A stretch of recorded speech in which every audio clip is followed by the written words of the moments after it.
Praise the Lord, praise the Lord, praise the Lord. మన ప్రభువును రక్షకుడైన యేసు క్రీస్తు అతి శ్రేష్టమైన మీ అందరి వందనాలండి. Happy new month of September. September యొక్క నూతన మాసం శుభాభివందనాలు మీ అందరికీ. Happy new month, happy new month. గడిచిన మాసం అంతా, ఆగస్టు నెలంతా దేవుడు మనను కాచి కాపాడి మళ్ళా నూతన మాసాన్ని దేవుడు మనకు అనుగ్రహించాడు. మరి ఈ నూతన మాసానికంతా, ఈ సెప్టెంబర్ మాసానికంతా ప్రభు మనకు ఇచ్చిన వాగ్దానం చదువుకుందామా? దేవునికి స్తోత్రం. పదండి. జకర్యా ప్రవచన గ్రంథంలో 4వ అధ్యాయము 6వ వచనం చదువుతానండి. శక్తి చేతనైనను బలము చేతనైనను కాక నా ఆత్మ చేతని ఇది జరుగునని సైన్యములకు అధిపతియగు యెహోవా సెలవిచ్చెను. దేవునికి స్తోత్రం. మరలా చదువుతాను. శక్తి చేతనైనను బలము చేతనైన కాక నా ఆత్మ చేతని ఇది జరుగునని సైన్యములకు అధిపతి యెహోవా సెలవిచ్చుచున్నాడు. ప్రియమైన వారలారా, శక్తి చేతనైనను బలము చేతనైనను కాక, కొన్ని సందర్భాల్లో మన శక్తి, మనం ఉపయోగించాలి. మన తెలివితేటలు కూడా మనం దేవుడిచ్చిన తెలివితేటలు కదండి, దేవుడిచ్చిన శక్తి కదండి, దేవుడిచ్చిన బలం కదండి, మనం ఉపయోగించాలి. కానీ కొన్ని సమయాల్లో ఆ శక్తి, ఆ బలము పనిచేయదు, వాటి మీద ఆధారపడకూడదు. అందుకే యూదారాజు అని హిజ్కియా దినవృత్తాంతముల గ్రంథము 2వ దినవృత్తాంతం నుండి 32వ అధ్యాయమును చూస్తే అక్కడ 1 నుండి 8 వరకు మీరు చదివితే అక్కడ ప్రకారములు ఎదుటకు వచ్చేసారనమాట. ఎవరు? అశ్షూరు రాజైన సన్హెరీబు వచ్చి సైన్యంతో వచ్చి మరి మాట వేసి ఆ ప్రజలను మరి ధ్వంసం చేసి, అక్కడ ఉన్న ఆశను ధ్వంసం చేసి చెరపట్టాలని వస్తే ఈ విషయము హిజ్కియా రాజుకి తెలుసుద్ది. వెంటనే ఏం చేసేదంటే గంటల వ్యవధిలోనే గోడలు కట్టాడు, గోపురం కంటే ఎత్తుగా కట్టాడు.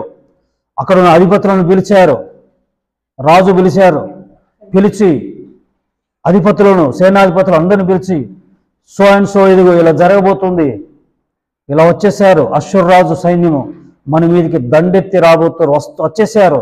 సో మనం ఏం చేద్దామంటే అందరూ ఆ యుద్ధానికి కావాల్సిన అన్ని కూడా సమకూర్చుకున్నారు. అక్కడ నీటి ఊటలను, కాలును అడ్డంగా వేశారనమాట, అడ్డుగా పెడుతూ వాళ్ళు ఏమంటున్నారంటే, ఇదిగో అక్కడ హిజ్కియా రాజు ఏమంటున్నారంటే 6వ వచనంలో అనుకుంటాను, 7వ వచనంలో, మీరు దిగులు పడకుడి, ధైర్యము విడవకుడి, అశ్షూరు రాజు అయిన అతనితో కూడిన సైన్యమంతటికైనను మీరు భయపడవద్దు, విస్మయం పొందవద్దు. అతనికి కలిగి ఉన్న సహాయం కంటే ఎక్కువ సహాయం మనకు కలదు. ఏంటా సహాయము? దేవుని సహాయం.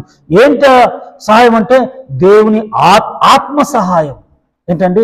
యెహోషువ కాలంలో కూడా, యెహోషువ యుద్ధానికి పోతే కూడా మరి ఆ కత్తివాతకు చనిపోయిన వారి కంటే మరి దేవుని ఆత్మ చేత దేవుడు ఏం చేశాడండి? వడగండ్లను కురిపించి దెబ్బకి పుచ్చకాయలు పగిలిపోయినట్టు, పుచ్చకాయలు లేచిపోయినట్టుగా శత్రువుల తలలు చచ్చిపోయారు. వడగండ్లకే ఎక్కువ చనిపోయారు. అంటే అది ఆత్మకార్యం, దేవుని ఆత్మకార్యం. మన శక్తి చేత, మన బలం చేత మనం ఏమి చేయలేమండి.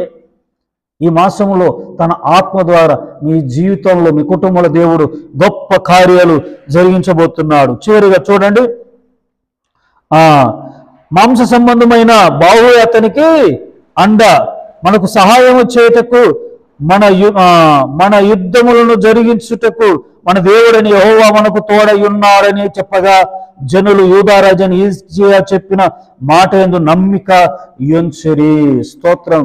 వారికి ఏముందని? మాంస సంబంధమైన మనుషులంటే మనుషులు ఉన్నారు, కానీ మనకు తోడుగా మన దేవుడు సైన్యములకు అధిపతిగా దేవుడు మనకు తోడుగా ఉన్నాడు. కాబట్టి మీరు భయపడకండి. అంటే ఆ హిజ్కియా మాటలకు లోబడ్డారు, నమ్మి ముందుకు సాగిపోయారు. దేవునికి స్తోత్రం. దేవుని ఆత్మకార్యాలు ఏంటంటే, మన ఎదుట మనకంటే గొప్ప సమస్యలు ఉన్నాయనుకుంటాం, కానీ శక్తి చేత, బలం చేత కాదు. ఈ నెలలో తన ఆత్మ చేత గొప్ప కార్యాలు దేవుడు చేయబోతున్నాడు. దేవునికి స్తోత్రం. దేవుని కృప మీ అందరికీ తోడై ఉండునుగాక. వన్స్ అగైన్ ఈ నెలంతా దేవుని కృప మీకు తోడయండి. ఈ వాగ్దానము జకర్యా 4:6 అండి. శక్తి చేతనను బలము చేతనను కాక నా ఆత్మ చేతనే జరిగించునని. తన ఆత్మ చేతే మీ కుటుంబంలో మీ జీవితంలో అద్భుతాలు ఆశ్చర్యకార్యాలు జరిగించునుగాక. ఆమేన్. చిన్న ప్రార్థన అండి. పరిశుద్ధుడా మహోన్నతుడగు తండ్రి, మీ పాదాల వందనాలు తండ్రి.